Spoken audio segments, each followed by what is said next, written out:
The radio crackled with static and desperation. Viper 6, this is Bravo 2-1. We are pinned down, repeat. We are pinned down. Staff Sergeant Maria Santos pressed her back against the scorching metal of the disabled Humvee, the desert heat making every breath feel like swallowing fire. The acrid smell of burning oil mixed with cordite filled her nostrils as she surveyed the killing field that had become Highway 7. Preparing and narrating this type of story took us long efforts and hard work. So if you are enjoying the story, please consider subscribing to our channel. 20 minutes ago, her convoy had been moving through the Afghan valley with routine precision. Now 3 of her soldiers lay behind whatever cover they could find, while enemy fire rained down from the rocky hills above like a deadly thunderstorm. The Taliban fighters had chosen their ambush point perfectly, a narrow pass where the road curved between 2 steep ridges, creating a natural bottleneck with nowhere to run. Santos, what's our situation? Lieutenant Jake Morrison's voice carried across the 20 yards between their positions, barely audible above the constant crack of a K-47 fire. At 24, Morrison was 3 years younger than Maria and had been in country for exactly 47 days. His baby face still held traces of the Iowa farm boy he'd been before the Army reshaped him into something harder. But his eyes had already begun to carry that 1,000-yard stare that came with seeing too much too soon.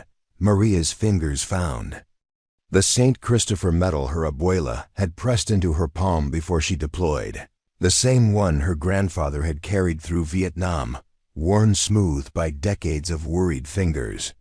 We've got elevated shooters on both ridges, sir. At least 8 confirmed, probably more. Rodriguez took shrapnel to the leg, but he's still mobile.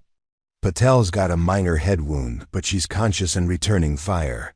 The metal was warm against her palm, a small anchor of home in this hellscape of sand and violence. She could almost smell her abuela's kitchen, feel the soft weight of fresh tortillas being pressed into her hands. Mia, her grandmother had whispered in Spanish, "This will bring you home to us." Now, crouched behind twisted metal with bullets singing overhead, Maria wondered if her abuela's faith would be enough. Specialist Danny Rodriguez, barely 19 with kind eyes and a perpetual smile that reminded everyone of their little brother, had been telling them about his girlfriend's letter when the first RPG struck their lead vehicle. The blast had flipped the armored truck like a child's toy, and now Rodriguez was pressed against a boulder, his left thigh wrapped in a makeshift bandage that was already soaked through with blood. Despite the pain etched across his boyish features, he kept his M4 trained on the ridgeline, methodically returning fire whenever a muzzle flash betrayed an enemy position. "I can hold this position," Rodriguez called out, his voice steady despite the tremor in his hands. "Just get us some air." "Support, Sergeant." Corporal Priya Patel, the convoy's medic and the daughter of Indian immigrants who had sacrificed everything for her to have opportunities they never dreamed of, had a gash across her forehead where flying debris had caught her. Blood trickled down into her left eye, but her hands remained steady as she checked Rodriguez's bandage and scanned for other wounded. At 22, Patel had already seen more trauma than most emergency room doctors, and her calm professionalism under fire had saved more lives than she could count. "I need to get to Rodriguez's leg properly," Patel shouted to Maria. "That tourniquet won't hold much longer, and I think the bullet's still in there." The radio squawked again, this time with a different voice, calmer, more professional. "Bravo 2-1, this is Viper 6. We have your position. Apache inbound, ETA 12 minutes. 12 minutes. Maria did the math in her head as another burst of machine gun fire chewed chunks out of the rock above her head. Rodriguez was losing blood. Their ammunition was running low, and the enemy had all the high ground. 12 minutes might as well be 12 hours. She keyed her radio again, speaking into the handset with practiced calm despite the chaos around her. "Viper 6, Be advised we have wounded and are taking heavy fire from elevated positions. We need immediate air support. Over. Copy. That Bravo 2-1. Apache 2-7 is Lieutenant Colonel Elena Vasquez. She's the best we've got. Hold tight. The name sent a ripple of recognition through Maria's memory. Elena Vasquez, the ghost of the valley, they called her. Stories filtered through the forward. Operating bases about the Apache pilot, who seemed to materialize from nowhere when ground units were in trouble. Her helicopter rising from the desert floor like some ancient predator awakened from slumber. Some said she could fly through conditions. That would ground other pilots. Others whispered that she'd never lost a ground unit under her protection. Maria had heard the stories but never believed them. In her experience, legends were usually just scared soldiers turning competent officers into mythical figures to help them sleep at night. But as another RPG streaked across the valley floor and exploded against the disabled Humvee, sending fresh flames licking toward their position, she found herself hoping the stories might be true. "Sir, they're maneuvering," Patel called out, pointing toward movement on the eastern ridge. Through her binoculars, Maria could see at least 6 figures working their way down the hillside, using the natural rock formations for cover as they tried to flank their position. The Taliban fighters moved with the fluid confidence of men who knew this terrain like their own backyard. Morrison fired a burst toward the moving figures, forcing them to dive for cover. "They're trying to get behind us. If they reach that outcropping, they'll have a clear shot at our 6. The tactical situation was deteriorating rapidly. Pinned down from above with enemies moving to surround them, wounded soldiers, limited ammunition, and no way to extract without air support. Maria had been in firefights before, but this felt different, more desperate. More final dot, she thought about the letter in her pocket, the one she'd written to her parents but never sent. It talked about the weight of responsibility she felt for her soldiers, the way she lay awake at night worrying about bringing them all home safely. Her father, a retired police sergeant from East LA, had taught her that leadership meant being willing to make the hard choices when everything was on the line.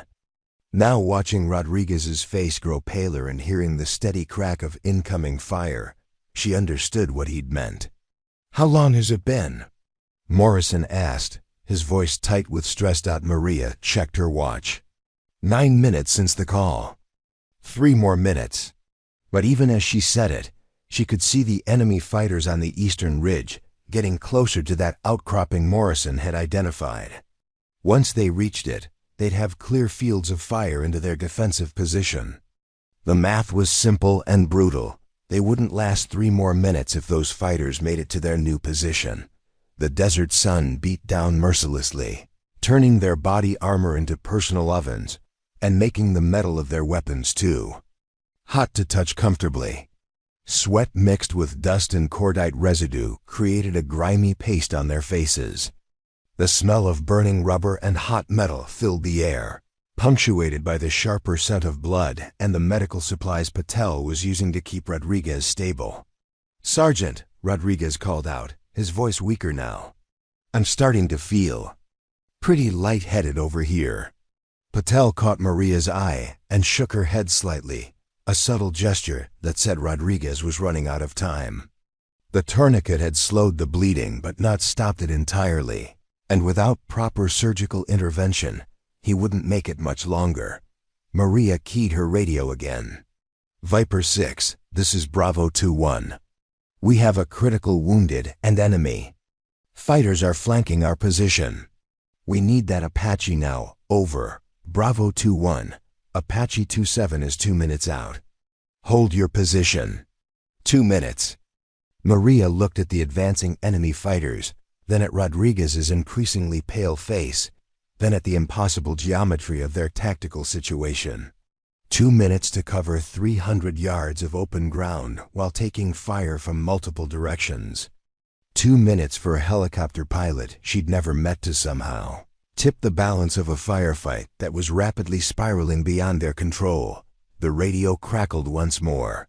But this time the voice was different, female, calm, with just a hint of a New Mexico accent that reminded Maria of home. Bravo 2-1, this is Apache 2-7. I have eyes on your position. Keep your heads down. I'm coming in fast and low from the South Valley. When you see me pop up over that ridge, mark your targets with smoke if you have it. Apache 2-7, we don't have smoke grenades. Negative on marking capability. A pause then, copy that. I'll figure it out, just stay down and let me work. There was something in that voice, a confidence that went beyond mere professionalism. It carried the weight of experience, of someone who had faced impossible odds before and found a way through. For the first time since the ambush began, Maria felt a flicker of hope. The enemy fire intensified as the fighters on the eastern ridge closed in on their flanking position. Maria could see muzzle flashes from at least 12 different locations. Now the ambush was bigger than she'd initially thought. They were facing at least a full squad of well-positioned fighters who knew exactly what they were doing. 30 seconds, Morrison called out, checking his ammunition. I've got maybe 2 magazines left. Same here, Patel confirmed, her hands never stopping their work on Rodriguez's leg. Maria counted her own remaining rounds. 1 full magazine plus a partial. Maybe 60 rounds total for what looked like their last stand. She touched the Saint Christopher medal again, and for just a moment, she could hear her abuela's voice. Sometimes, Mia, faith is just another word for refusing to give up. The sound reached them first, a deep, rhythmic thumping that seemed to come from the earth itself. Not the high whine of a jet or the steady drone of a transport helicopter, but something lower, more primal. Like the heartbeat of some enormous predator. Then she saw it. The Apache helicopter didn't appear over the ridge. It erupted from the valley floor, like some mechanical phoenix rising from the depths of hell itself. One moment the southern horizon was empty except for shimmering heat waves, and the next, Lieutenant Colonel Elena Vasquez's H-64 was climbing toward them with the fluid grace of a hunting hawk. But what took Maria's breath away wasn't the helicopter's dramatic appearance. It was the way it moved, not like a machine following programmed flight patterns, but like a living thing guided by instinct and intelligence. The Apache banked hard to the east, its 30mm chain gun already tracking toward the enemy positions. On the ridgeline, Bravo 2-1, this is Apache 2-7. I have visual on multiple enemy positions. Starting my gun runs now, stay down. The chain gun opened up with a sound like the world's deadliest sewing machine, sending streams of 30mm rounds into the rocky positions where muzzle flashes had been winking moments before. Each burst was precise, controlled, devastatingly effective. Chunks of rock and dust exploded from the hillside as enemy fighters scrambled for deeper cover, but it was what happened next that made Maria understand why Elena Vasquez had become a legend. 20-4 hours earlier, Lieutenant Colonel Elena Vasquez had been sitting in the pilot's ready room at Forward Operating Base Chapman, staring at a cup of coffee that had gone cold hours ago. The ready room was a testament to military efficiency: metal folding chairs arranged around a few scarred tables, whiteboards covered in flight schedules and weather updates, and walls decorated with unit patches and faded photographs of helicopters and crews who were no longer coming home. At 34, Elena carried herself with the quiet confidence of someone who had mastered one of the most demanding jobs in the military. Flying an Apache helicopter in combat required the split-second reflexes of a fighter pilot, the tactical awareness of an infantry officer, and the precision of a surgeon. She had logged over 2,000 combat flight hours across 3 deployments, and her service record read like a catalog of impossible missions successfully completed. But tonight, she wasn't thinking about missions or flight hours. She was thinking about the letter that sat unopened on the table beside her coffee cup, a letter with her mother's careful handwriting on the envelope, postmarked 3 days ago from the small ranch outside Albuquerque where Elena had grown. Up. Her phone buzzed with a text from her co-pilot and weapons officer. Chief Warrant Officer Marcus Tank Townsend, you coming to dinner? The DFAC actually has something that might be edible tonight. Elena smiled despite her mood. Tank had been flying with her for 8 months, and in that time, he'd proven himself to be not just an exceptional weapons officer, but the kind of steady presence that made the difference between a good crew and a great one. She picked up the letter, turning it over in her hands. Her mother had been writing faithfully every week since Elena's deployment began, filling pages with news about the ranch, updates on neighbors, and gentle inquiries about when Elena might be ready to come home for good. The letters were lifelines to a world that felt increasingly distant from the stark realities of combat aviation. Elena's relationship with home was complicated. She'd grown up on a ranch where her father had taught her to ride before she could properly walk, where summer evenings were spent fixing fence and winter mornings began before dawn with feeding cattle. It was a life rooted in the land, in tradition, in the kind of deep stability that came from knowing your family had worked the same soil for 4 generations. Elena had always been drawn to the sky. As a child, she would lie on her back in the pasture, watching jets create contrails against the endless New Mexico blue, and dreaming of the day she could join them up there. Her parents had supported her dreams, even when those dreams led her away from the ranch and into a world they couldn't fully understand. The contradiction lived in her chest, like a physical weight loving the land that had shaped her while being irresistibly called to a life that kept her thousands of miles away from it. Every letter from home reminded her of that tension, of the choice she made daily to serve something larger than herself at the cost of the simpler life she sometimes craved. She finally opened the letter, her mother's familiar handwriting bringing the ranch into sharp focus across the miles. Mia, the cottonwoods by the creek are starting to turn, and this morning I found the first frost on the truck windshield. Your father says the cattle are restless. They can feel winter coming.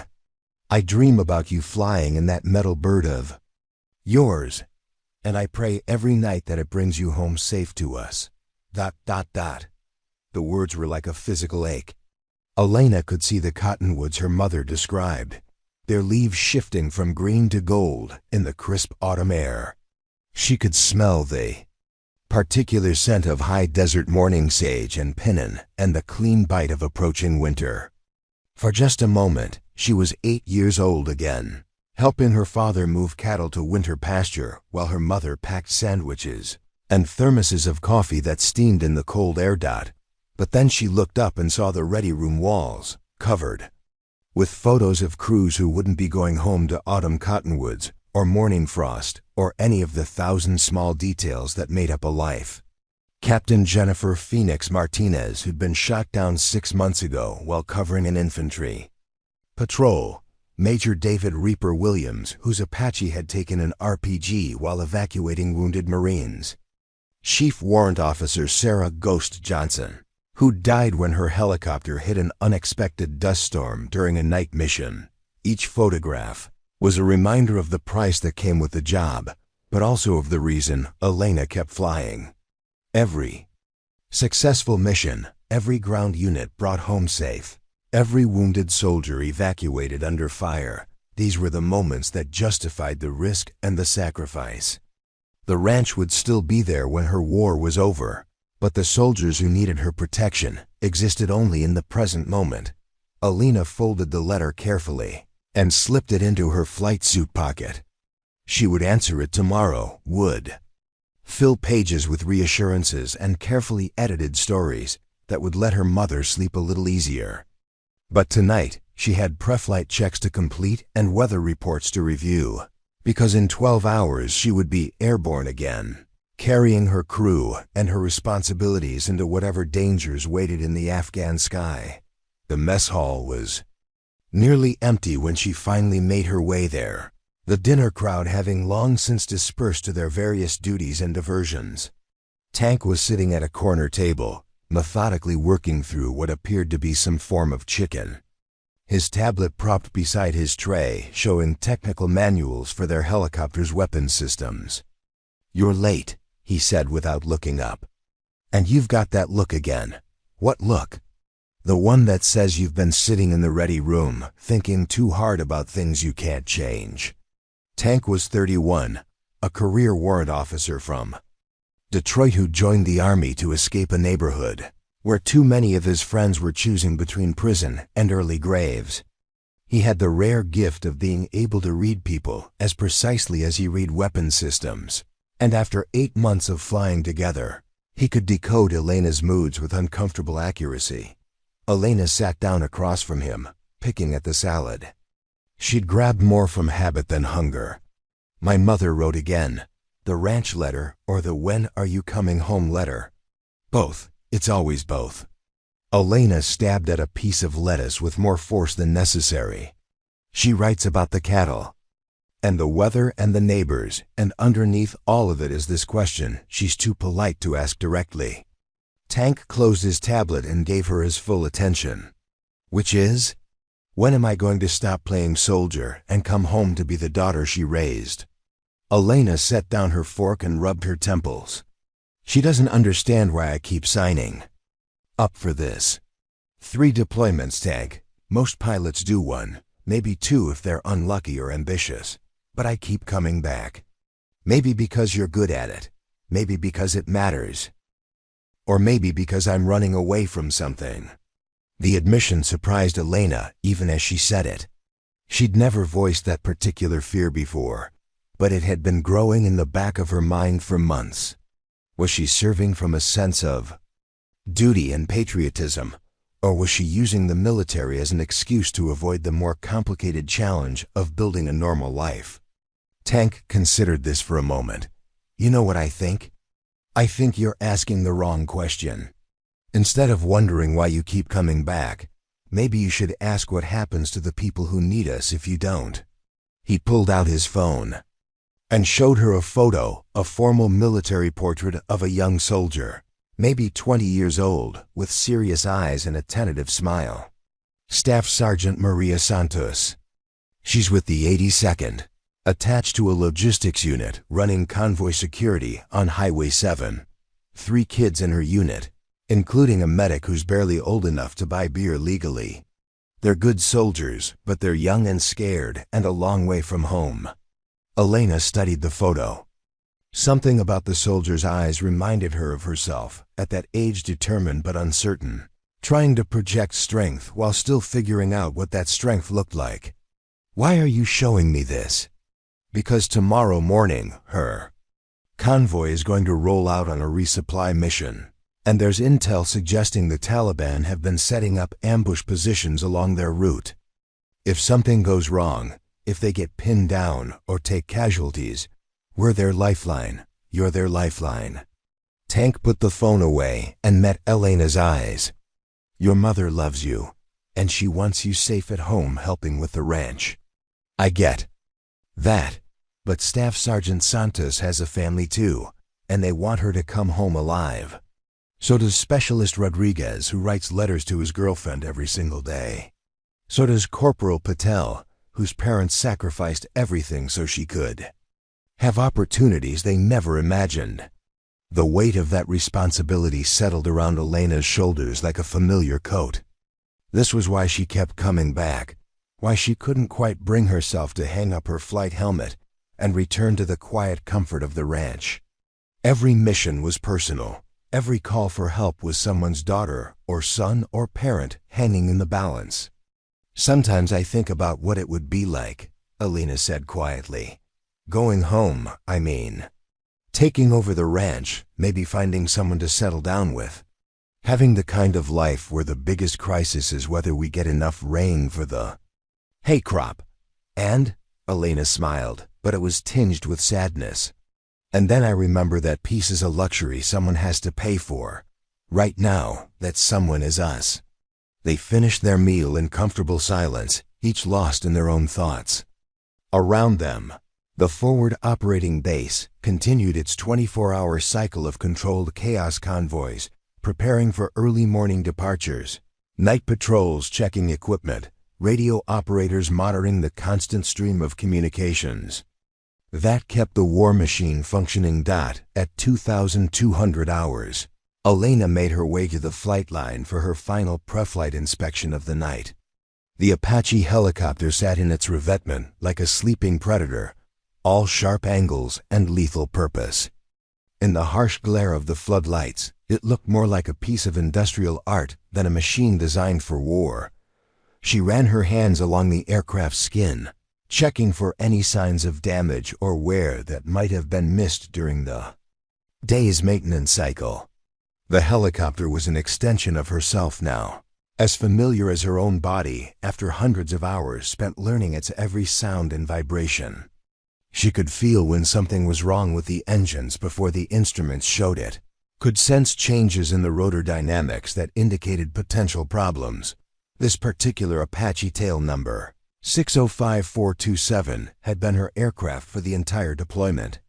She'd named it Esperanza after her grandmother, who'd raised 4 children during the Depression while her husband worked construction jobs across the Southwest.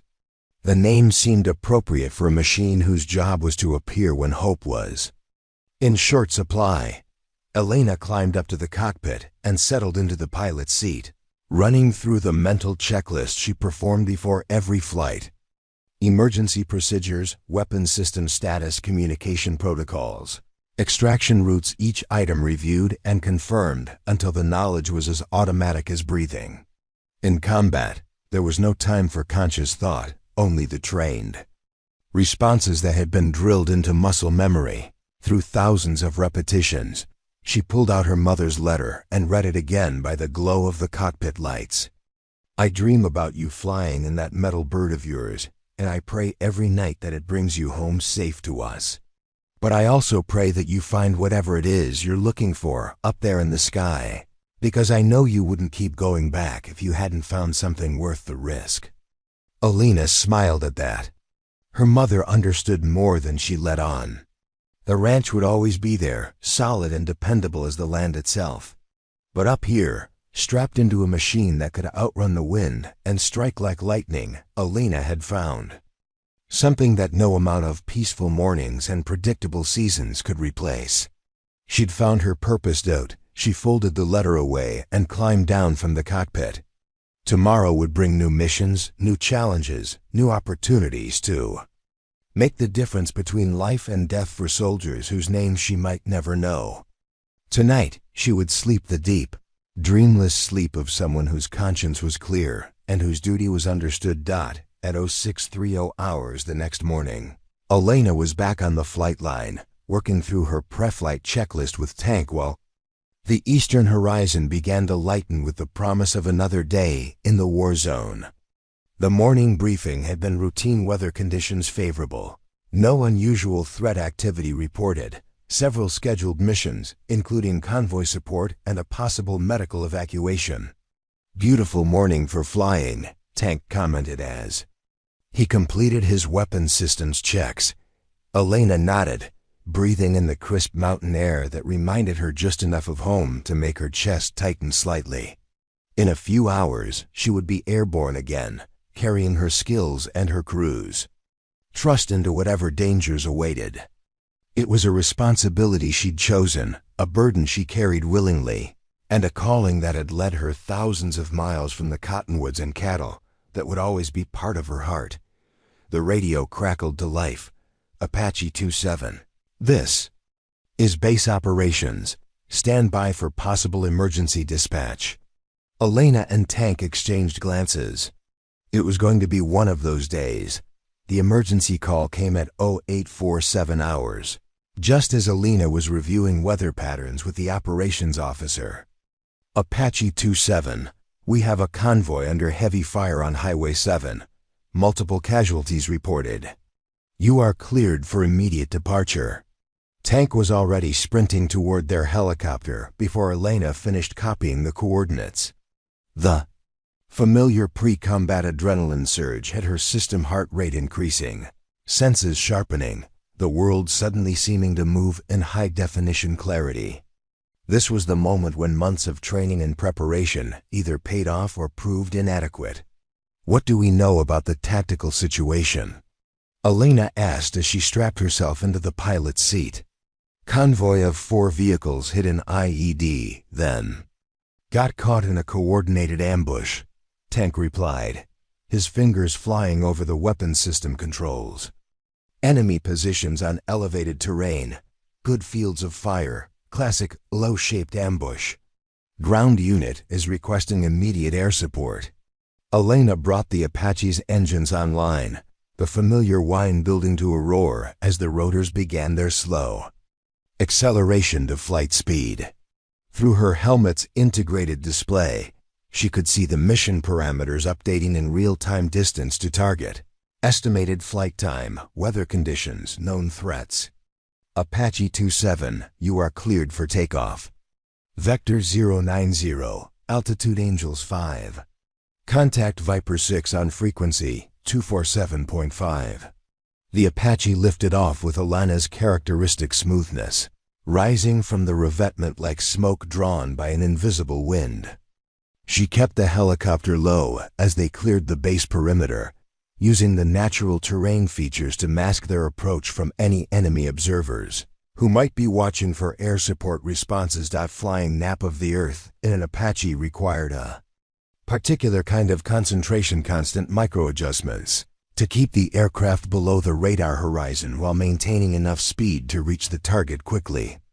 Elena had developed an almost supernatural ability to read the terrain ahead, anticipating wind patterns and obstacles before they became problems. Viper 6, this is Apache 27, inbound to your location, she radioed as they raced across the valley floor.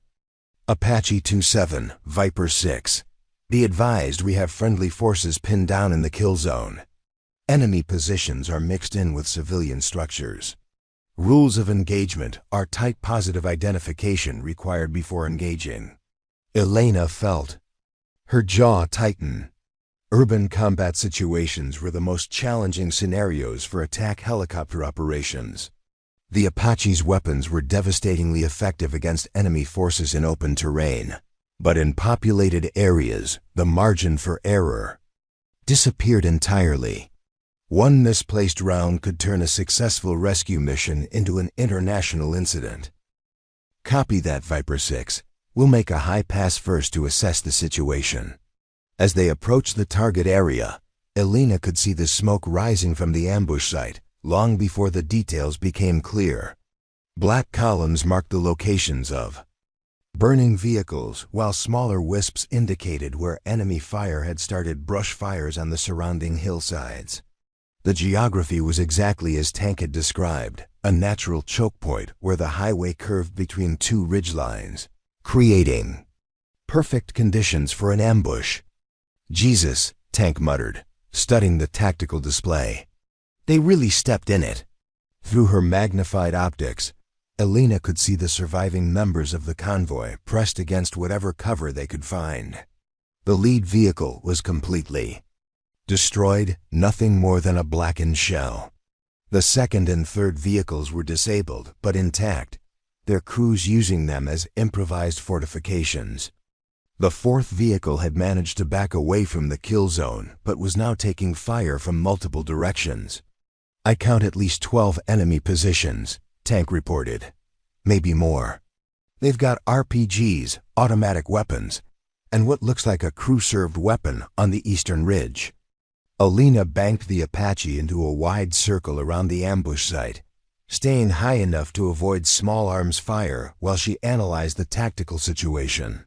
The enemy had chosen their positions well mixed in among the rocky outcroppings and small structures that dotted the hillsides, making it difficult to distinguish between legitimate military targets and potential civilian casualties.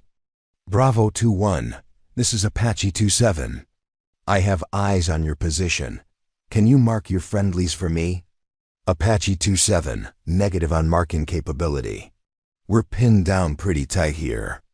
Elena could hear the stress in the ground commander's voice, but also the iron discipline that was keeping her unit together under fire.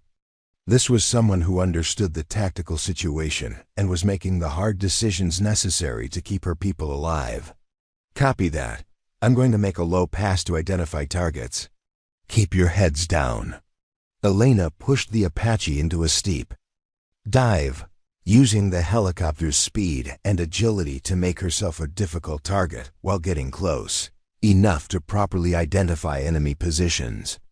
The key was timing stay high too long, and you couldn't distinguish between friendlies and enemies. Go low too early, and you became vulnerable to shoulder-fired missiles and concentrated, small arms fire. The first burst of enemy fire reached them as they completed their descent.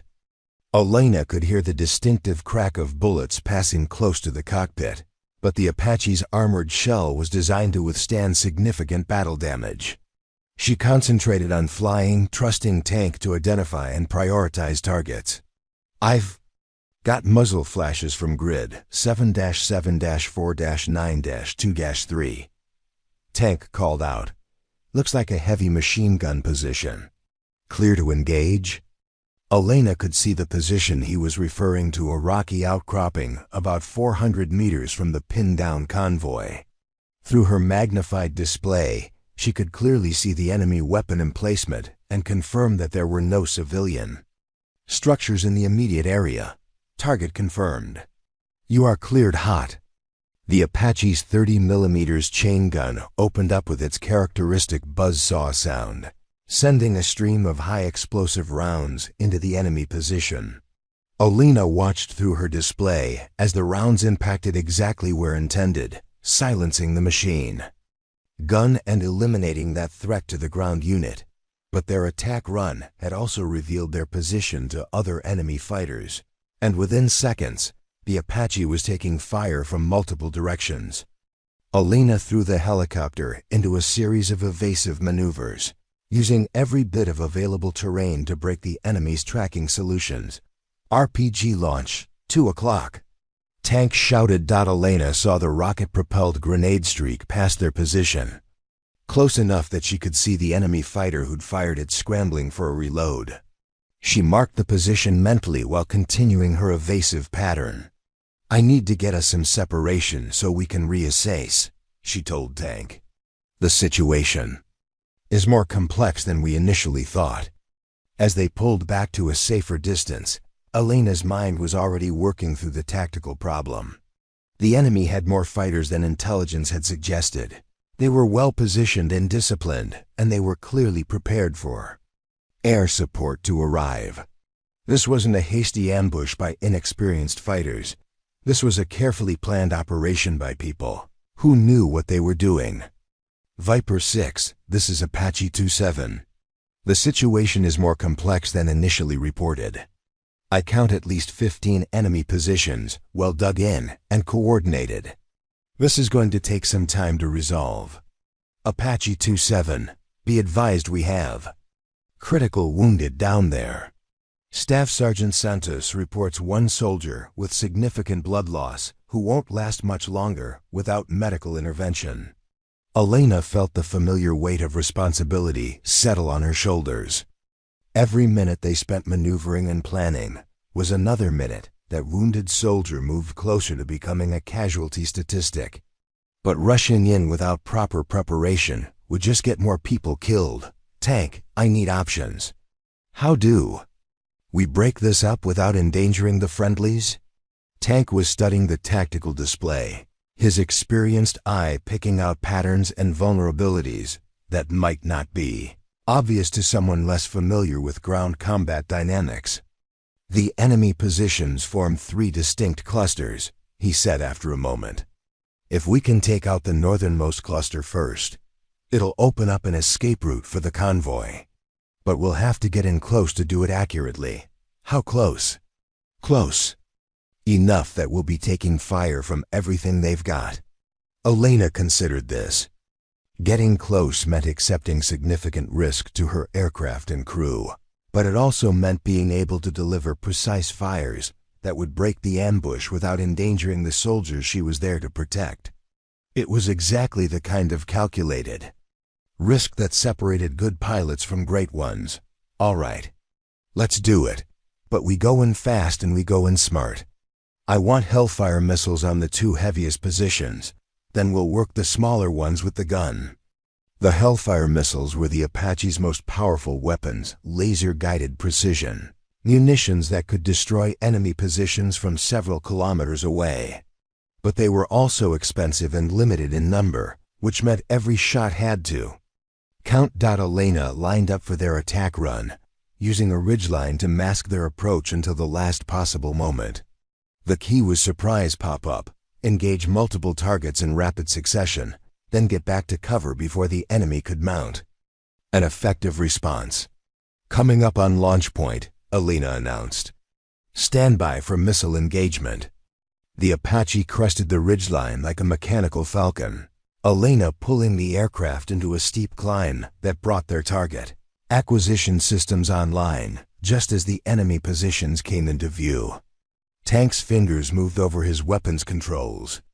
With practiced precision, designating targets and confirming firing solutions in a matter of seconds. First target locked. Missile away. The Hellfire streaked away from its launch rail, leaving a thin trail of smoke as it guided toward the enemy machine gun nest that had been giving the ground unit the most trouble. Elena was already maneuvering to the next firing position before the first missile impacted. The explosion lit up the hillside, sending chunks of rock and debris flying in all directions. The enemy position simply ceased to exist, along with the immediate threat it had represented to the convoy below. Second target locked, missile away. The second Hellfire took out an RPG position that had been preventing the convoy from moving. To better cover, Elena watched the missile's impact through her display, confirming the target was destroyed before turning her attention to the smaller enemy positions that still needed to be neutralized. But their dramatic entrance had also drawn the attention of every enemy fighter in the area. As Elena maneuvered for their gun runs, the Apache suddenly found itself in the center of a storm of incoming fire. Tracer rounds lit up the air around them like deadly fireworks, while the crack and snap of near misses created a constant percussion. Soundtrack. Taking heavy fire, Tank reported with professional calm. Multiple sources, but the aircraft is holding together. Elena threw the Apache into a spiraling descent, using gravity and engine power to build speed while making herself an unpredictable target. The helicopter's armor was designed to withstand battle damage, but there were limits to what even the best protection could handle. A burst of machine gun fire stitched across their tail boom, the impact sounding like someone throwing gravel against a metal roof. Warning lights flickered on Elena's instrument panel, but the Apache continued to respond to her controls. "We've got hydraulic pressure dropping in the secondary system," Tank called out. "Still flyable, but we're accumulating damage." Elena processed this information while continuing her evasive maneuvers. They could continue the fight, but every minute they stayed in the engagement area increased the risk of taking critical damage. The question was whether they could accomplish their mission before their luck ran out. Bravo 2-1, this is Apache. 2-7, I've taken out 2 of the heavy positions. How's your situation down there? Apache 2-7, you've given us some breathing room. We're moving the wounded to better cover now. But we still have multiple enemy positions engaging us from the eastern ridge. Elena could see the convoy members moving below, using the temporary reprieve created by her missile strikes to improve their defensive positions. But Tank was right, there were still too many enemy fighters in too many well-protected positions for the ground unit to break contact safely. Tank, I need you to prioritize targets on that eastern ridge. Start with anything that has a clear line of sight to the convoy's position. Roger. I've got 3 confirmed positions, maybe 4. But they're mixed in with what looks like a small village. A row is going to be tight. Rules of engagement in populated areas required positive identification of military targets and reasonable certainty that civilian casualties would be minimal. Elena could see the cluster of small buildings. Tank was referring to typical rural Afghan construction that could house anything from families to weapons caches. Can you distinguish between military and civilian structures? Tank studied his display for several long seconds, using every sensor available to analyze the target area. I've got muzzle flashes from 3 specific buildings. No signs of civilian activity in the immediate vicinity, but I can't be 100% certain. Elena made the decision that would haunt her dreams for years to come. Engage the confirmed. Firing positions only. Precision fires, minimum collateral damage. The Apache's 30mm gun spoke again, sending carefully aimed bursts into the buildings where enemy muzzle flashes had been observed. Elena watched each impact, confirming that the rounds were hitting their intended targets and not causing secondary explosions that might indicate civilian casualties. The effect was immediate. The concentrated fire from the eastern ridge slackened, noticeably as enemy fighters either abandoned their positions or were eliminated by the Apache's precision strikes. For the first time since the ambush began, the convoy had a realistic chance of fighting their way out of the kill zone. Bravo 2-1, this is Apache 2-7. You should have a clear corridor to the south now. Recommend you move your wounded to that position and prepare for extraction. Apache 2-7, copy that. We're moving now. Elena maintained overwatch as the convoy members began their tactical withdrawal, providing covering fire whenever enemy fighters tried to reposition. To maintain contact. It was delicate work staying close enough to provide effective support while avoiding the growing volume of return fire that seemed to be coming from new positions every few minutes.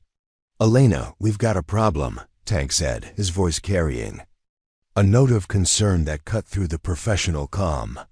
I'm seeing movement from the western ridge. Looks like reinforcements arriving. Through her display, Elena could see what Tank was referring to. At least a dozen new fighters were moving into positions on the western ridge, carrying what appeared to be heavier weapons than the original ambush force. The tactical situation, which had been improving, was suddenly deteriorating again. How? Long before they're in position to engage? Maybe 5 minutes. But they're carrying what looks like a recoilless rifle and possibly a surface-to-air missile system. Elena felt her blood turn to ice. If the enemy had SAMs in the area, her Apache was no longer the predator, it was potential prey. The helicopter's defensive systems were good, but they weren't infallible, especially against newer missile systems that might be present in the region. Viper 6, this is Apache 2-7. Be advised, enemy reinforcements arriving with possible air defense weapons. I may need to adjust my operating area. Apache 2-7, understand your concerns, but we still have wounded on the ground who need immediate extraction. Can you continue to provide cover? Elena found herself facing the kind of decision that defined military careers and personal character. She could withdraw to a safer distance, protecting her aircraft and crew, but potentially leaving the ground unit vulnerable to the reinforced enemy force. Or she could stay in close and continue providing the kind of precise support that might mean the difference between life and death for the soldiers below. The answer came to her in her grandmother's voice, speaking the words that had been carved over the ranch house door for 4 generations. Cuando la familia necesita ayuda, no hay distancia que importa. When family needs help, no distance matters. Viper 6, Apache 2-7 will remain on station. We're not leaving anybody behind. The decision made, Elena focused on the tactical problem of how to neutralize the new threat while protecting both her aircraft and the ground unit. The enemy's reinforcements were moving with military precision, suggesting they were more than just local fighters with small arms. Tank, I need you to identify the heaviest threats first. If they've got SAMs, I need to know about it before they can lock us up. I'm seeing thermal signatures consistent with heavier weapons, Tank reported. And there's definitely some kind of optical tracking system being set up on the northwestern position. Elena made her choice. Instead of waiting for the enemy to complete their setup, she would attack while they were still vulnerable. It meant accepting significant risk, but it also meant maintaining the initiative that had kept the ground unit alive this long. We're going in. Full attack profile. Take out the SAM site first, then work the heavy weapons. Elena pushed the Apache into a steep diving attack, using every bit of available speed and terrain, masking to close with the enemy positions before they could bring their air defense systems online. The helicopter screamed down the valley like an arrow released from some enormous bow. Elena's hands and feet working the controls with unconscious precision. The enemy opened fire as soon as they came into range, filling the air with tracer rounds and the smoke trails of rocket-propelled grenades. Elena flew through the storm of incoming fire like she was navigating a familiar canyon, each evasive maneuver calculated to throw off enemy tracking while maintaining her attack profile. SAM site locked up, hellfire away. The laser-guided missile streaked toward its target with lethal accuracy, impacting just as the enemy crew was attempting to achieve a firing solution on the Apache. The explosion sent pieces of the air defense system tumbling down the hillside, eliminating that threat permanently, but the victory came at a cost. As Elena pulled out of her attack dive, she felt the Apache shudder as something heavy impacted the tail boom. Warning lights cascaded across her instrument panel, and the helicopter's handling suddenly became sluggish and unpredictable. "We're hit," Tank reported. "Looks like we took an RPG fragment in the tail rotor assembly. Flight controls are still responding, but we're losing effectiveness." Elena fought to maintain control as the Apache began to develop a pronounced yaw to the left. The tail rotor damage was making it increasingly difficult to maintain directional control, especially at the low speeds and altitudes required for close support missions. "How bad is it?" she asked, though she was already calculating alternatives based on the helicopter's degraded performance. "Bad enough that we should think about heading home while we still can," Tank replied. "But not so bad that we can't finish this mission if you're willing to accept the risk." Elena looked down at the convoy below, where she could see medics working frantically on wounded soldiers, while others maintained defensive positions against an enemy force that was still very much a threat. Staff Sergeant Santos was down there, along with the young soldiers whose names she'd memorized from Tank's briefing. They were counting on her to see this through. "We stay until they're safe," she said simply. For the next 20 minutes, Elena flew the damaged Apache with a combination of skill and determination that would become the stuff of legend. Despite the helicopter's increasingly erratic handling, she continued to provide precise fire support as the convoy fought its way to a more defensible position. Every gun run required compensating for the tail rotor damage. Every evasive maneuver had to account for the Apache's reduced agility.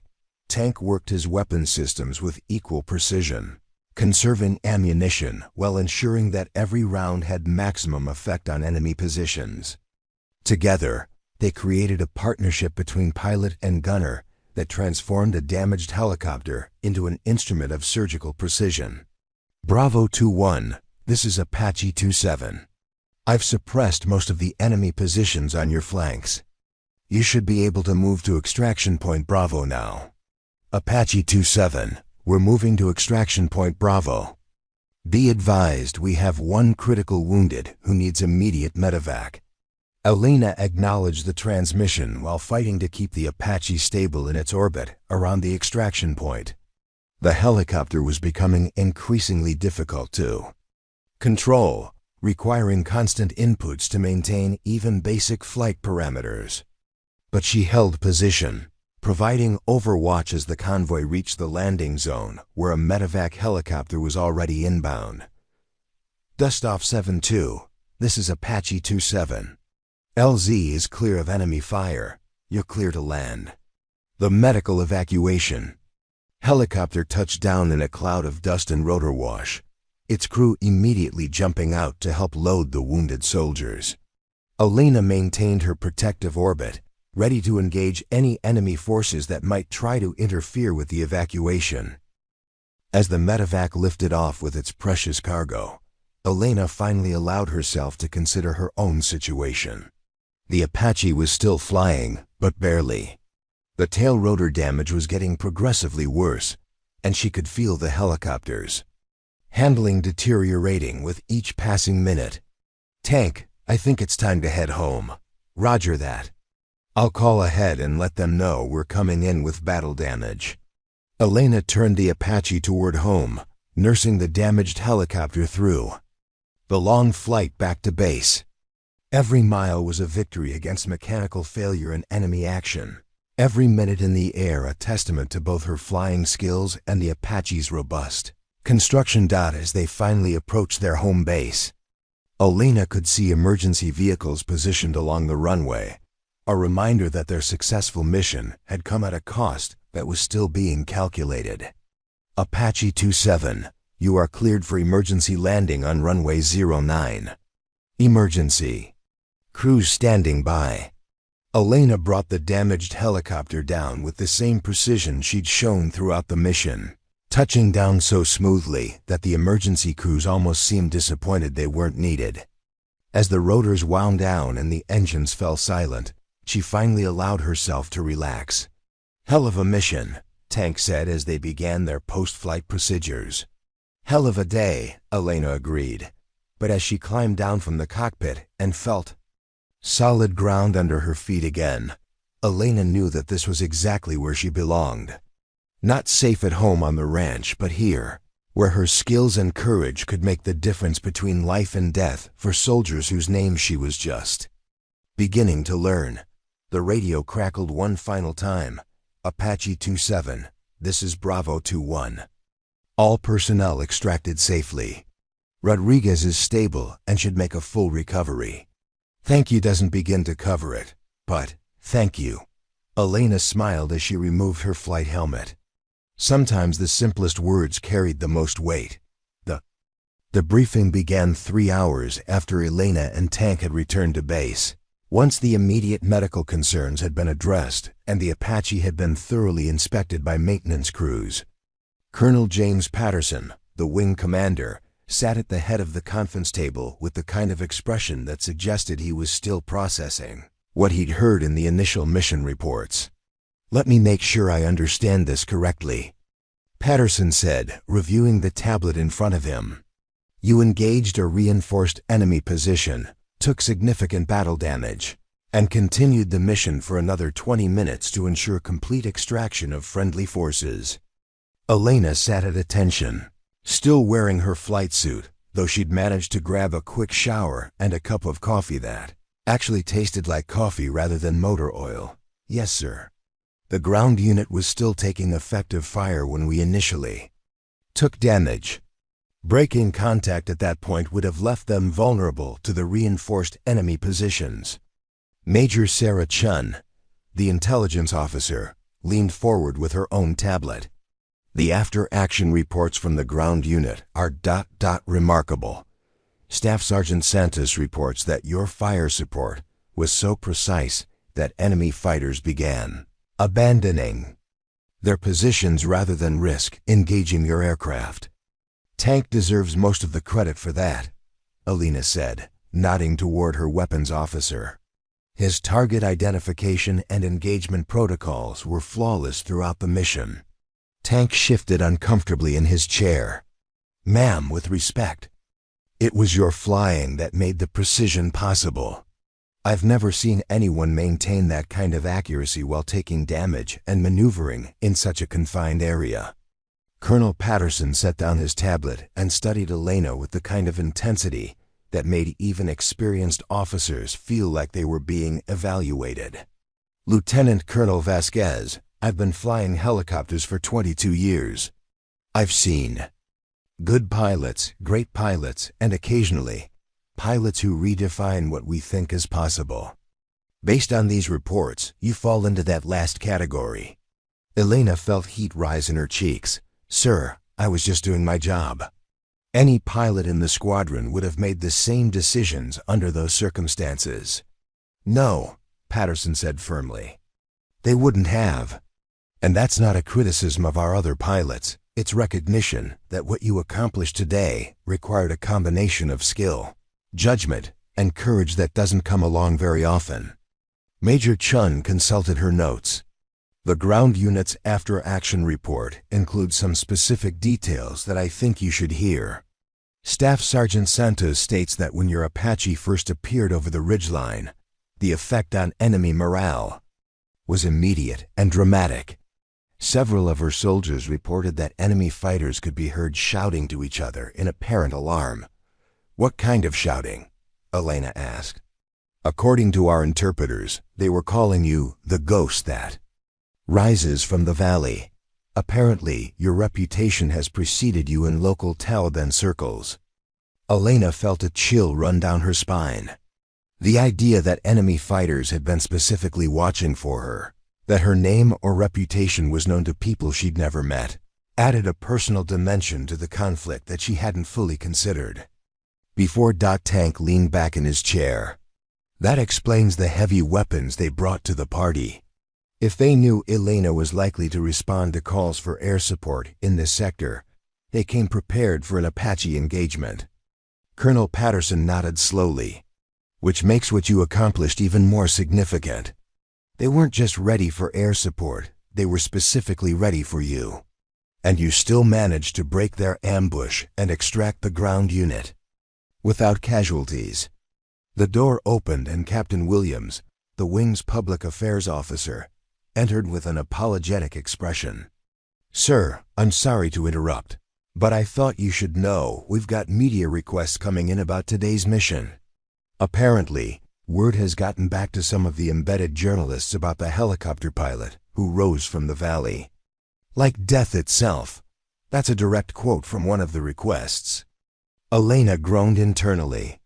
Media attention was the last thing she wanted, especially when it meant her family back home might start seeing her name in news reports. Her mother worried enough without reading dramatic descriptions of her daughters' combat missions. Sir, I'd prefer to keep this low-key, Elena said.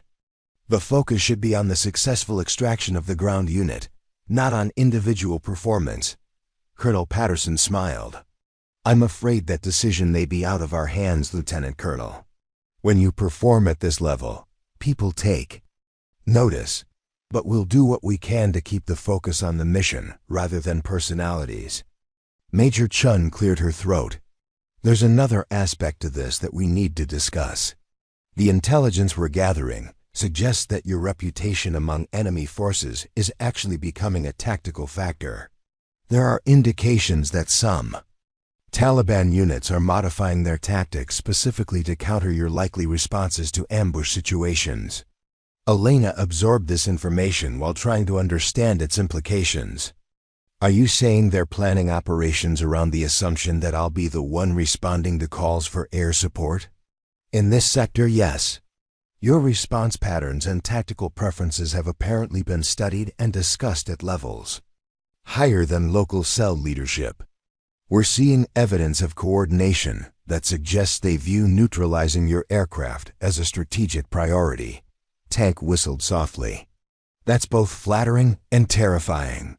It's also an opportunity, Colonel Patterson added. If enemy forces are modifying their tactics to counter your specific approach, we can use that predictability against them. But it also means the level of risk you're facing has increased significantly. Elena considered this while staring out the conference room window at the flight line, where maintenance crews were still working on her damaged Apache. The idea that her individual actions had risen to the level of strategic consideration was both humbling and daunting. What kind of tactical modifications are we seeing? She asked. Major Chen consulted her intelligence summary.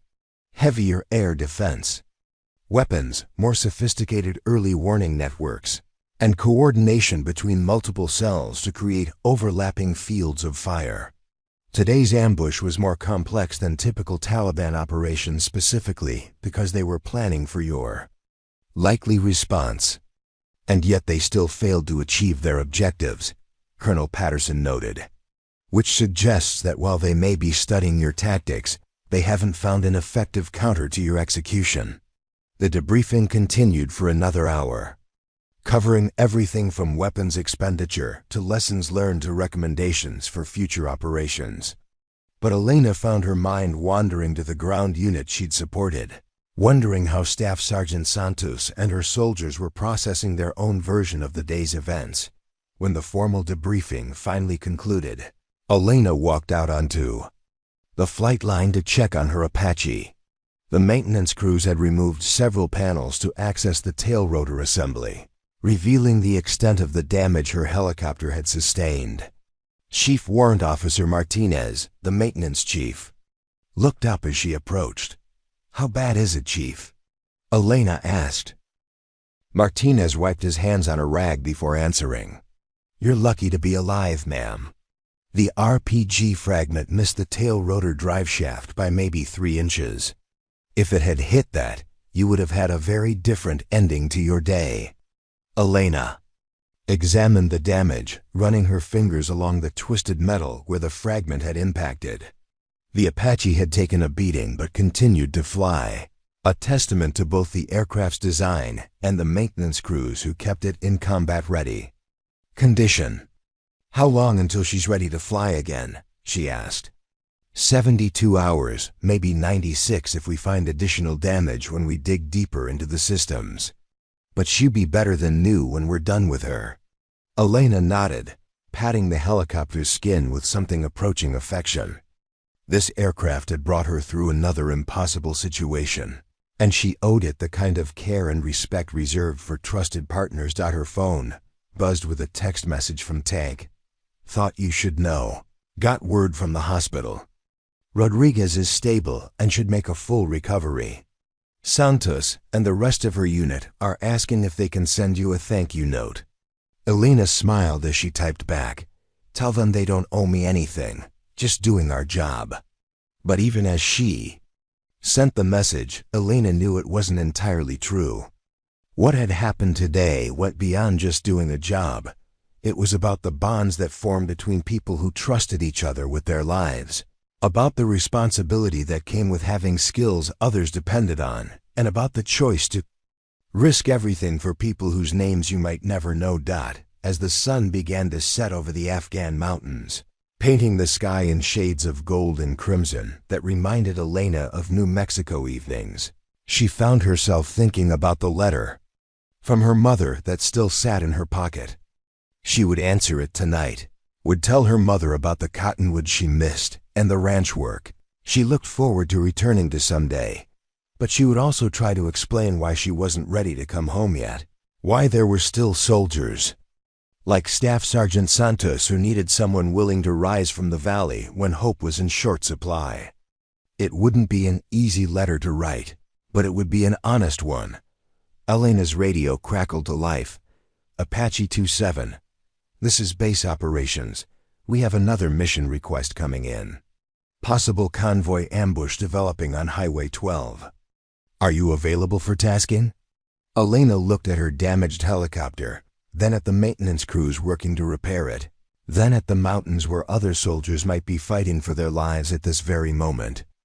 "Base operations. Apache 27 is currently non-mission capable due to battle damage. But have Apache 23 contact me for tactical briefing.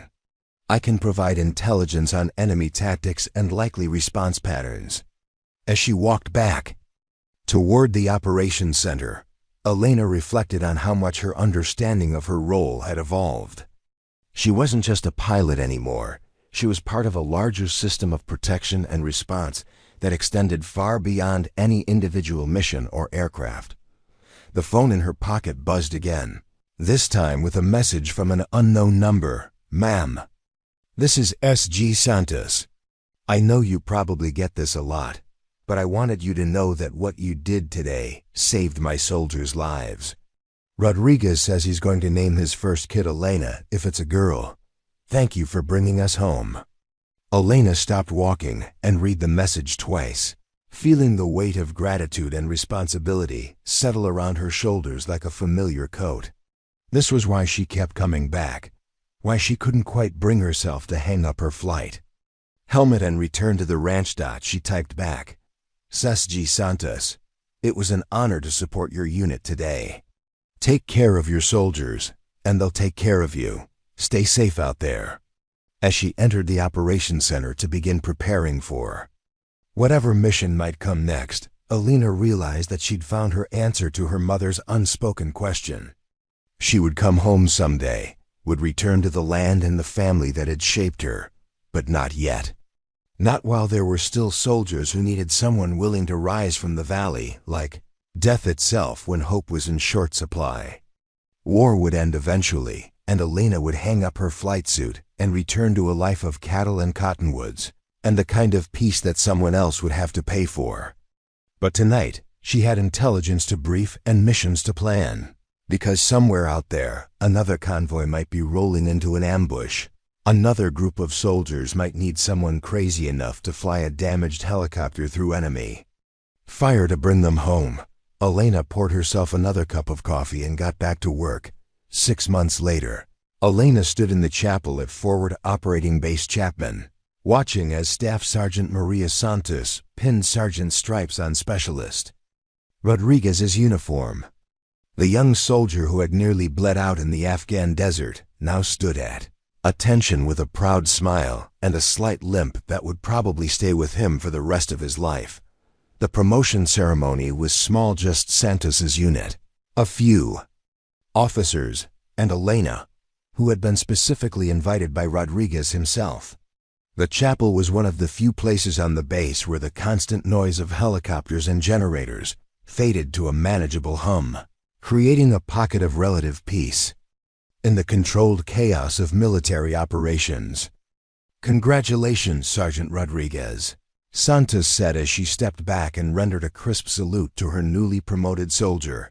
Rodriguez returned the salute with textbook precision, but Elena could see the emotion in his eyes: gratitude, pride, and something deeper that came from having survived an experience that had tested every aspect of his character and training. After the brief ceremony, Rodriguez approached Elena with the slightly awkward bearing of a young soldier trying to figure out how to properly thank someone who had saved his life.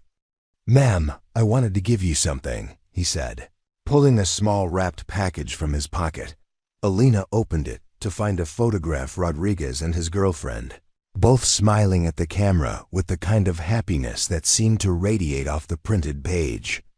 On the back, someone had written, "For LT call, Vasquez, thank you for making sure Danny came home to me. Love, Maria," the other Maria. "She wanted me to tell you that she's studying to be a nurse now," Rodriguez said. "Says if there are people like you out there saving lives, she wants to be part of that too." Elena felt her throat tighten as she looked at the photograph.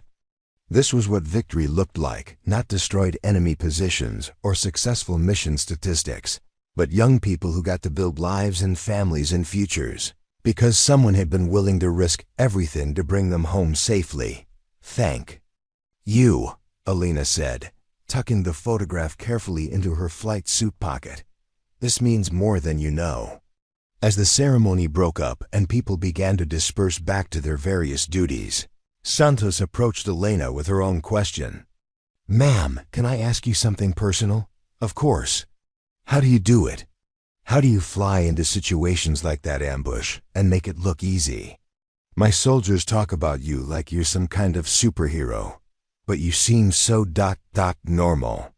Elena smiled at the question, remembering asking similar questions of her own mentors when she was Santos's age. "I'm definitely not a superhero. I'm just someone who's had good training, good equipment, and a really excellent weapons officer.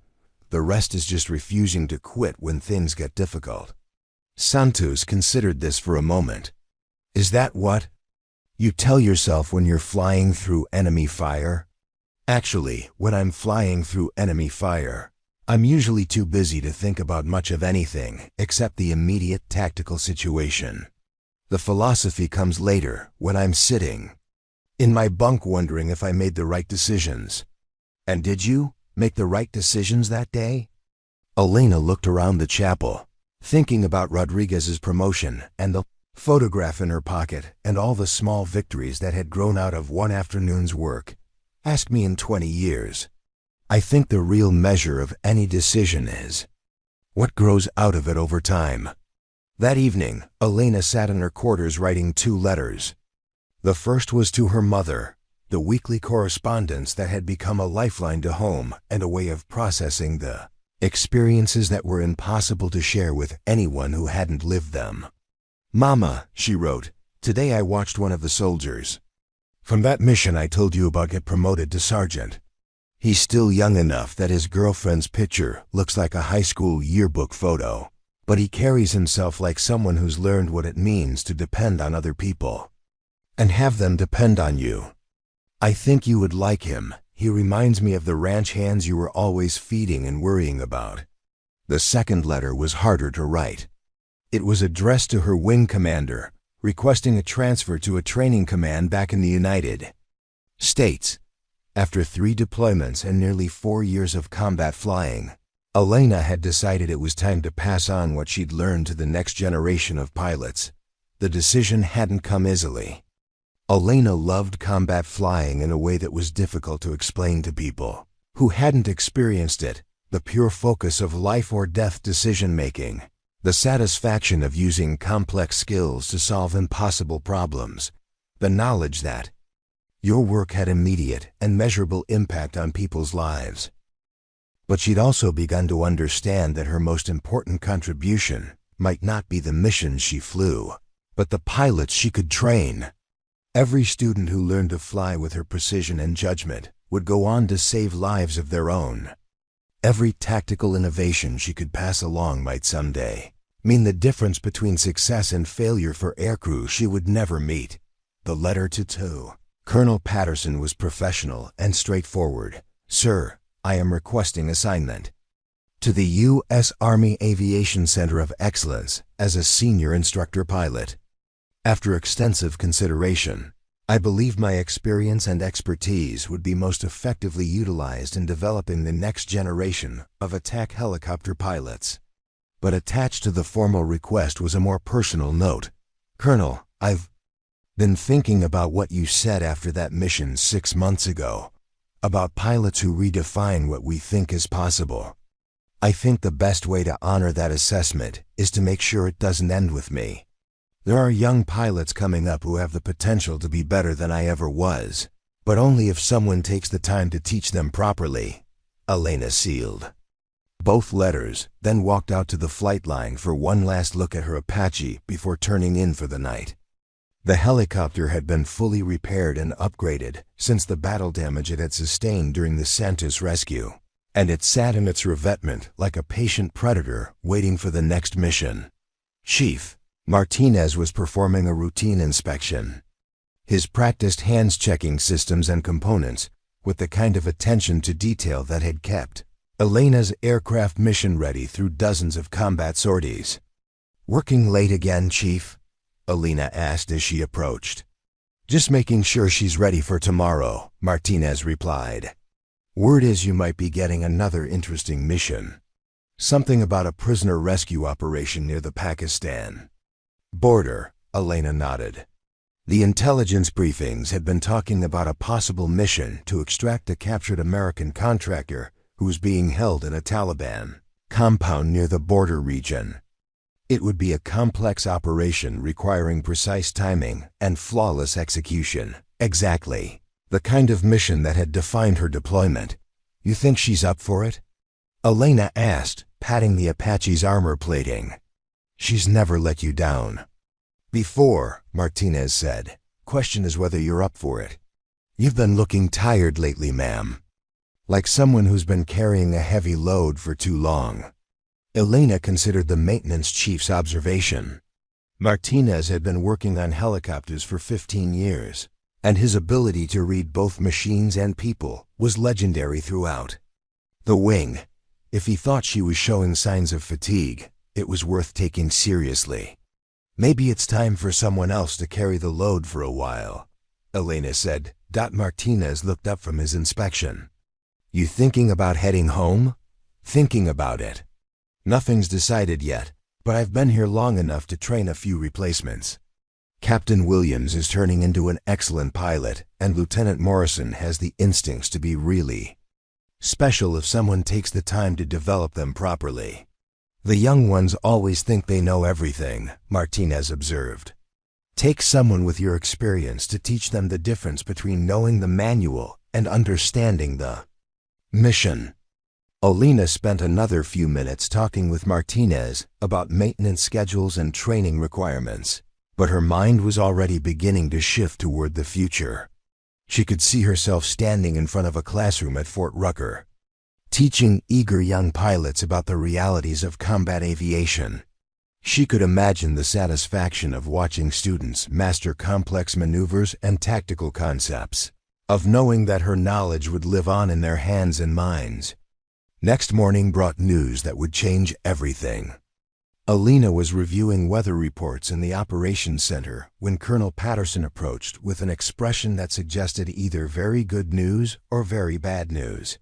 "Elena, I need to speak with you privately," he said, gesturing toward his office. Once they were seated across from each other, Patterson opened a folder and pulled out an official-looking document.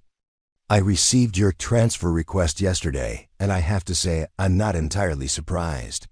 3 deployments is a significant commitment, and your reasons for wanting to move into training are sound." Elena waited for the "but" that she could hear coming in his tone.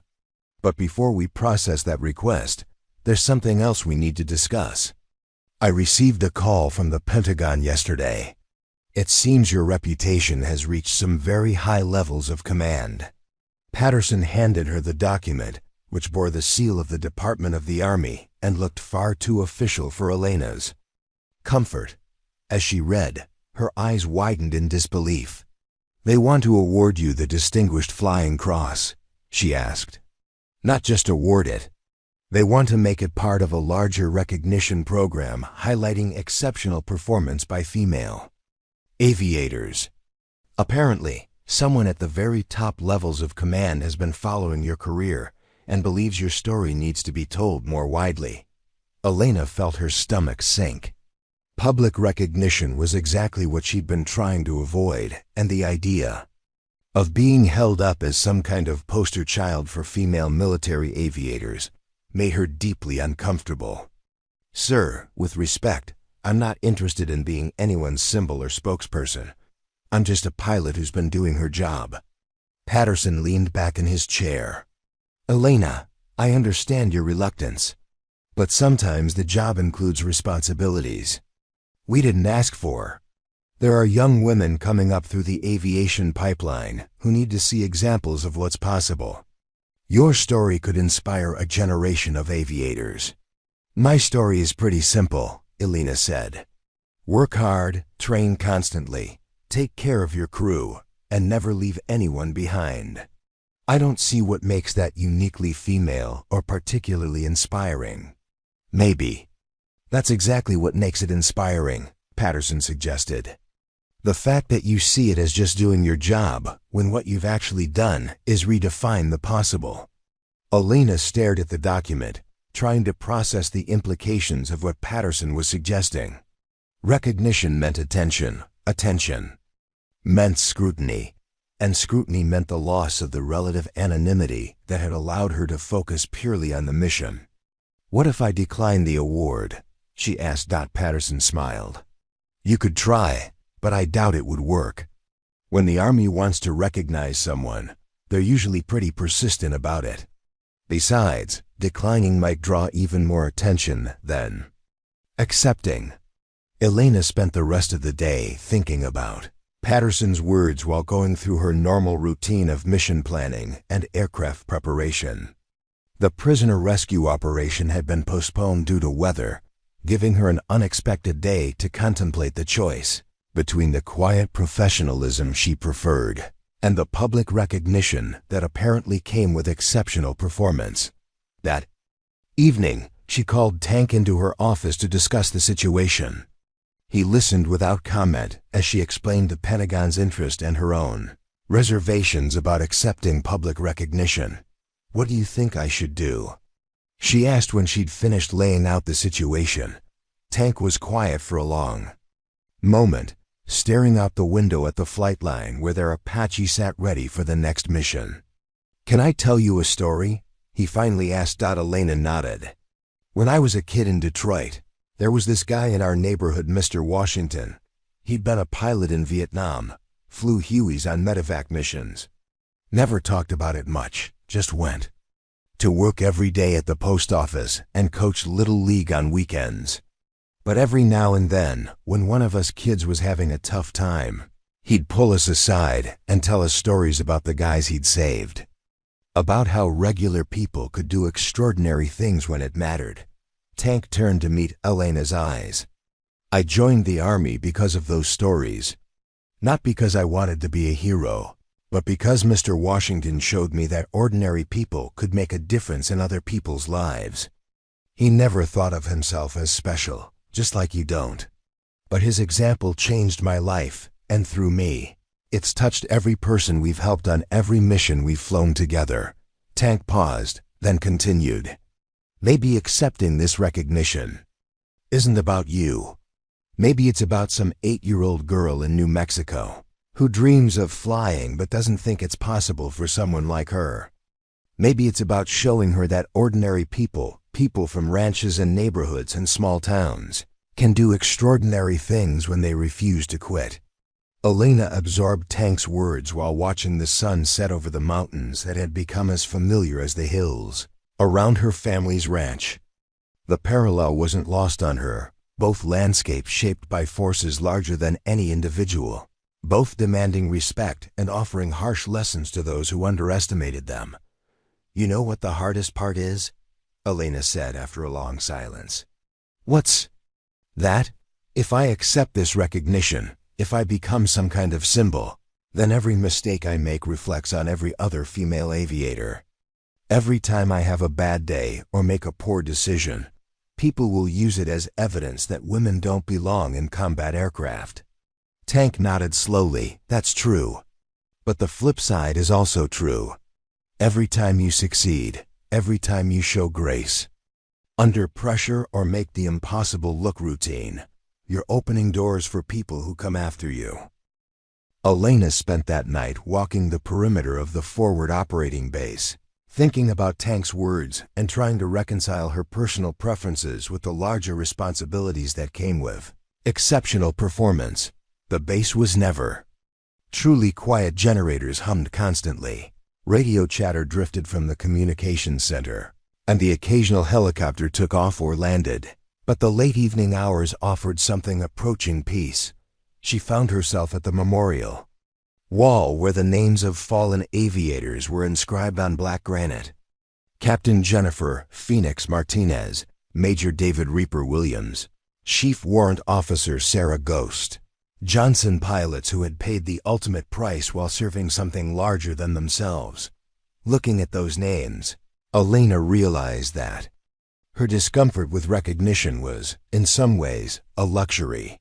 These aviators would never have the choice between public acclaim and private service. Their legacy was fixed in stone and memory, while she still had the opportunity to shape how her story would influence others. The next morning, Elena knocked on Colonel Patterson's office door with her decision made. "Sir, I'll accept the Distinguished Flying Cross," she said without preamble. "But I have conditions." Patterson gestured for her to sit.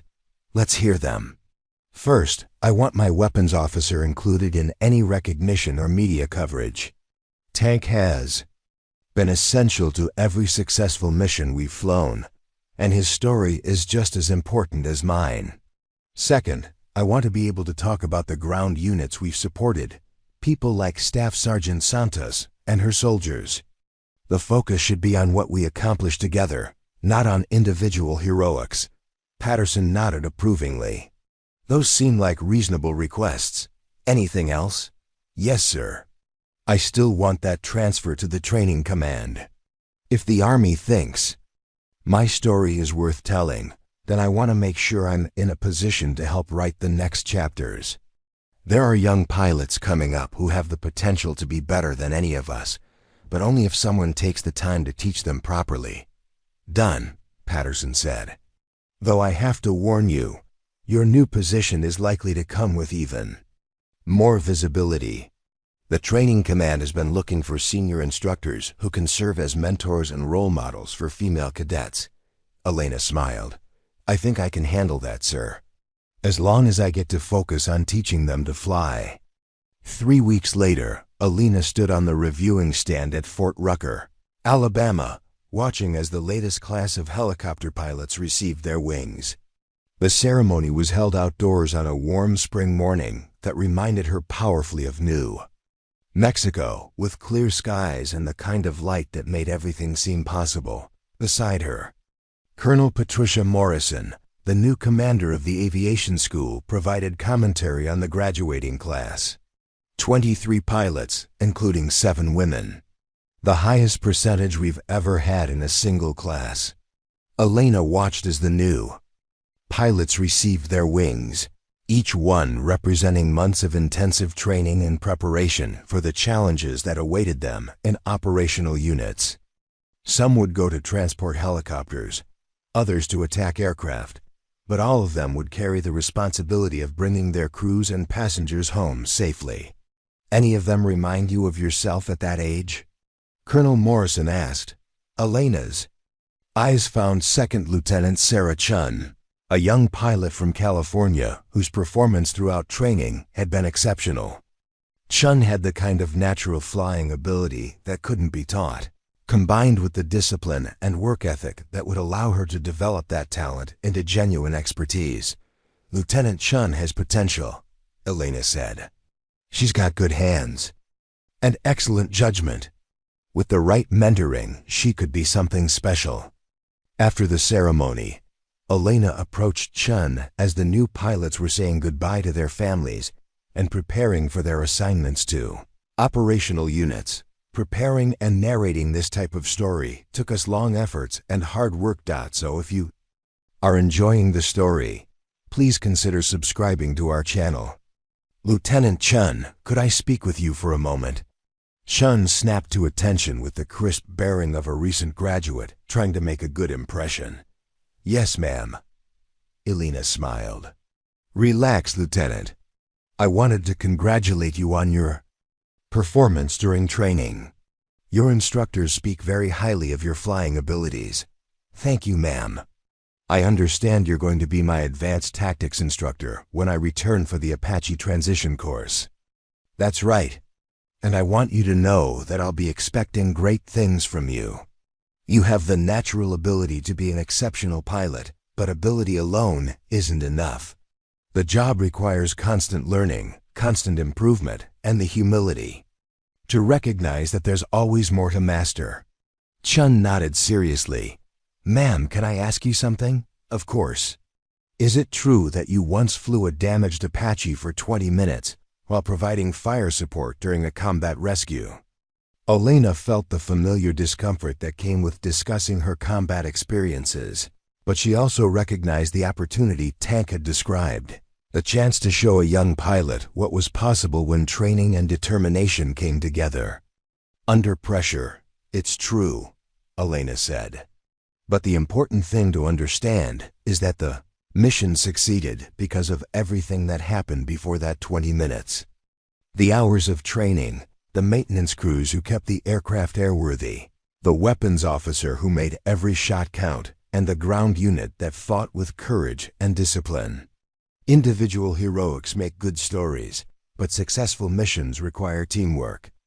Chen absorbed this lesson with the intensity of someone who understood that she was receiving hard-won wisdom from someone who'd proven herself under the most demanding circumstances possible.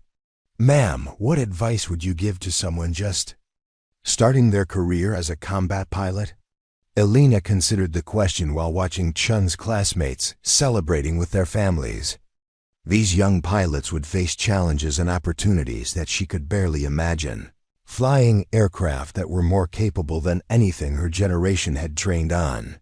Operating in an environment where the threats and missions continued to evolve. 3 things, Elena said finally. First, never stop learning. The moment you think you know everything is the moment you become dangerous to yourself and your crew. Second, take care of the people around you, your crew, your maintainers, the ground units you support. Your reputation will be built on how well you serve others, not on how many individual achievements you accumulate. And third, remember that every flight is a privilege.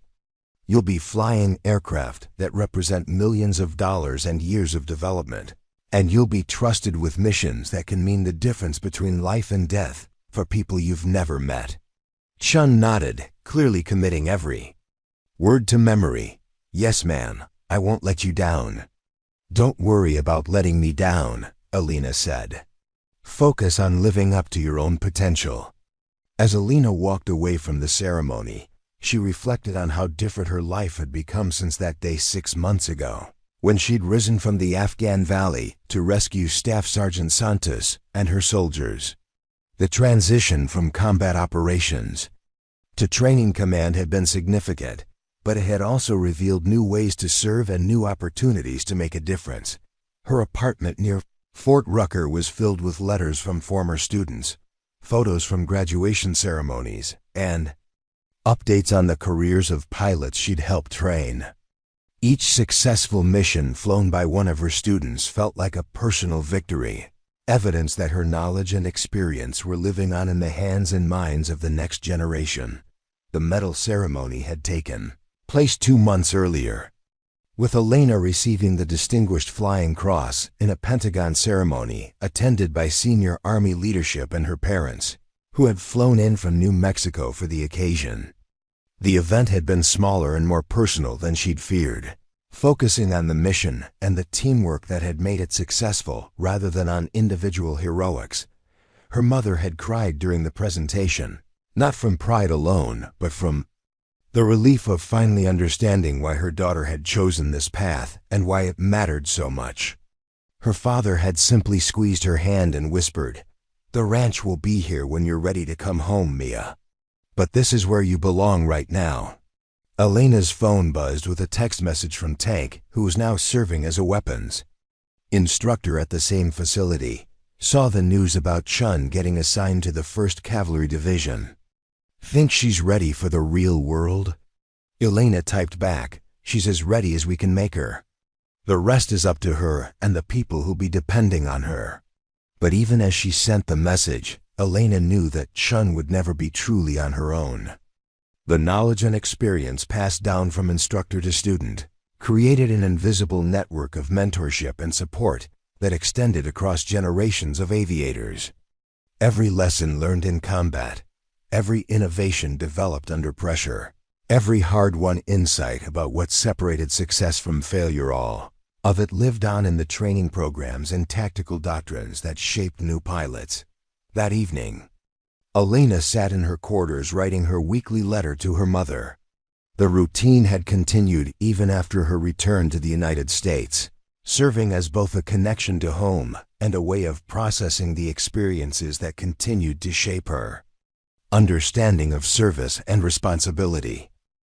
"Mama," she wrote, "today I watched another class of pilots receive their wings and begin their journeys toward becoming the aviators who will protect the next generation of soldiers. One of them, Lieutenant Chen, reminds me of myself at that age, eager, talented, and completely unaware of how much she still has to learn. But that's the beauty of it. She has the potential to be better than I ever was, to solve problems I never imagined, and to serve in ways that haven't been invented yet." Elena paused in her writing to look out the window at the flight line, where the next generation of Apache helicopters sat ready for training missions. The aircraft were more advanced than the ones she'd flown in combat, with better sensors, more precise weapons, and improved defensive systems. But they still required the same fundamental qualities from their pilot: skill, judgment, courage, and the willingness to risk everything for people who were counting on them. "I've been thinking about what you said at the medal ceremony," Elena continued writing, "about the ranch being there when I'm ready to come home. I think I understand. Now that home isn't just a place, it's also a responsibility. The ranch taught me about taking care of things that depend on me, about working hard even when no one is watching, and about the satisfaction that comes from doing necessary work well. The Army has given me new ways to apply those lessons, but The foundation will always be the one you and Papa built for me." Elena finished the letter and sealed it, then walked out to the flight line for her evening aircraft inspection. Tomorrow would bring new students, new challenges, and new opportunities to pass on the knowledge that had kept her alive through 3 combat deployments. As she performed her routine inspection of the Apache she would fly in tomorrow's training mission, Elena reflected on how her understanding of success had evolved. In combat, success was measured in missions completed and people brought home safely. In training, success was more subtle, the gradual development of skills and judgment that would someday make the difference between life and death in circumstances she couldn't imagine. Both roles required the same fundamental commitment to excellence, the same willingness to accept responsibility for outcomes beyond her direct control, and the same faith that individual actions could contribute to something larger and more lasting than any single career or achievement. Elena climbed into the cockpit and settled into the pilot's seat, running through the mental checklist that had become as automatic as breathing. Tomorrow she would teach Lieutenant Chen and her classmates about advanced tactical maneuvering, about weapons employment under stress, and about the split-second decision-making that defined combat aviation. But tonight, she was simply Elena Vasquez, a pilot from New Mexico who had found her calling in the sky above Afghanistan and was now working to ensure that calling would survive in the hands of those who came after her. The radio crackled to life. "Apache 6-7. This is base operations. Weather looks good for tomorrow's training mission. You're cleared for 0800 departure." Elena smiled as she climbed down from the cockpit. Tomorrow would bring new challenges and new opportunities to make a difference. Tonight, she would sleep. The sleep of someone whose conscience was clear and whose duty was understood. The war was over for Elena Vasquez, but her service had just begun to take new forms. 35 years later, Elena Vasquez passed away peacefully in her sleep on a clear December morning, 3 days after her 86th birthday. She died in the same bedroom where she had been born, surrounded by the mountains that had shaped her character and the family that had anchored her spirit. Throughout a life of extraordinary service, the funeral at the small church in Albuquerque was standing room only, with mourners representing every phase of Elena's remarkable journey. Active duty soldiers sat beside retired generals, helicopter pilots shared pews with ranch hands, and Pentagon officials stood shoulder to shoulder with elementary school teachers, whose lives had been touched by Elena's mentorship programs. Isabella, now 21 and a cadet at the Air Force Academy, delivered the eulogy with the poise and precision that her great-aunt had modeled throughout her life. Elena Vasquez taught us that service isn't measured in years of uniform wear or number of missions flown. Isabella began, her voice steady despite her grief. Service is measured in lives touched, knowledge shared, and the commitment to make tomorrow better than today. She showed us that the mission never ends, it just evolves. The memorial service was followed by a military honor ceremony at Arlington National Cemetery, where Elena was laid to rest beside Tank Thompson and other warriors who had served with distinction. The folded flag was presented to Isabella, who would carry forward the family tradition of service in her own unique way. But Elena's most fitting memorial wasn't the ceremony or the headstone. It was the continuing work of the Elena Vasquez Center for Aviation Excellence at Fort Rucker, a training facility dedicated to developing military pilots who understood that technical proficiency meant nothing without moral courage and commitment to service. 6 months after Elena's death, the center hosted its first annual symposium on military aviation leadership. The keynote speaker was Lieutenant General Sarah Chen, now approaching her own retirement after a distinguished career that had taken her from student pilot to the highest levels of military leadership. "Elena Vasquez saved my life twice, General," Chen told the assembled audience of pilots, instructors, and military leaders. "The first time was literal. Her instruction and example helped me survive combat operations in Afghanistan. The second time was metaphorical. Her mentorship taught me that survival without purpose is just another form of death. General Chen paused, looking out at an audience that included many of Elena's former students, now serving as senior leaders themselves. Elena understood something that too many of us forget. The point of military service isn't personal glory or career advancement. The point is to become so skilled, so dedicated, and so reliable that other people can depend on you when everything else falls apart. She lived that principle every day for more than 6 decades. After the symposium, General Chen drove to the ranch outside Albuquerque, where Isabella was spending summer leave helping manage the family property. The two women sat on the front porch where Elena had spent countless hours reflecting on service, legacy, and the strange mathematics of influence. She never stopped serving, Isabella observed, watching thunderheads build over the Sandia Mountains. Even at the end, she was still answering calls from the Pentagon, still mentoring young pilots, still looking for ways to contribute. General Chen nodded. That's what made her exceptional. Most people serve when it's convenient or profitable or personally satisfying. Elena served because she understood that her knowledge and experience belonged to something larger than herself. Isabella pulled out a letter she had found among Elena's papers, addressed to the next generation of military aviators. Elena had written it during her final months, apparently intending it as her last message to the pilots who would carry forward the mission she had served for so long. To those who will fly the missions I can no longer fly, the letter began. Remember that your aircraft are not just machines, they are instruments of protection, tools for bringing people home safely, platforms for serving something greater than personal ambition. Every flight you make is connected to every flight that came before it. The tactical procedures you follow were developed by pilots who learned them in combat. The maintenance standards that keep you safe were written in the blood of aviators, who paid the price for mechanical failures.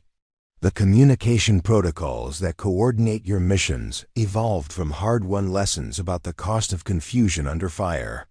You are inheritors of a tradition that extends back to the first humans, who looked at the sky and dared to dream of flight. More importantly, you are trustees of knowledge that can save lives, protect the innocent, and preserve the freedoms that make all other dreams possible. Serve with precision. Lead with humility. Remember that courage isn't the absence of fear, it's the willingness to act despite fear when others are counting on you.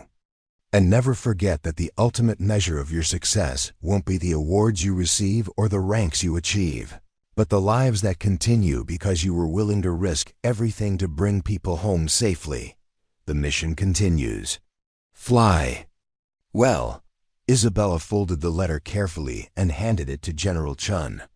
She wanted this read at every graduation ceremony at the aviation center, her final contribution to pilot training.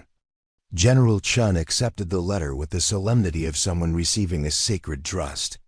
We'll make sure her words reach every pilot who graduates from Fort Rucker.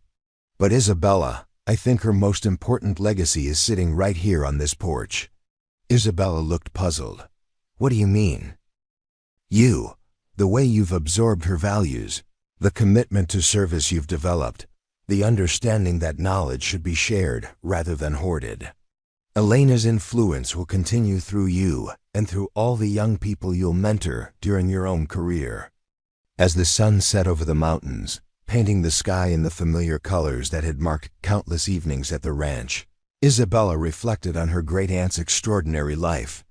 Elena had started as a young woman dreaming of flight and had ended as an elderly woman whose influence had shaped military aviation for 2 generations. The specific missions had changed from combat operations to training commands to policy development to mentorship programs. But the fundamental commitment had remained constant. Use your skills and knowledge to protect others. Share what you've learned with those who can benefit from it. And always remember that service to something larger than yourself is the highest calling any human can pursue. Isabella's phone buzzed with a message from her squadron leader at the Pavés Air Force Academy, Cadet Vasquez. We've received approval for your summer internship with the Elena Vasquez Center for Aviation Excellence. You'll be working directly with incoming pilot candidates, helping develop the mentorship programs your great-aunt designed. Isabella smiled as she typed her response. Thank you, sir. I'm ready to continue the mission.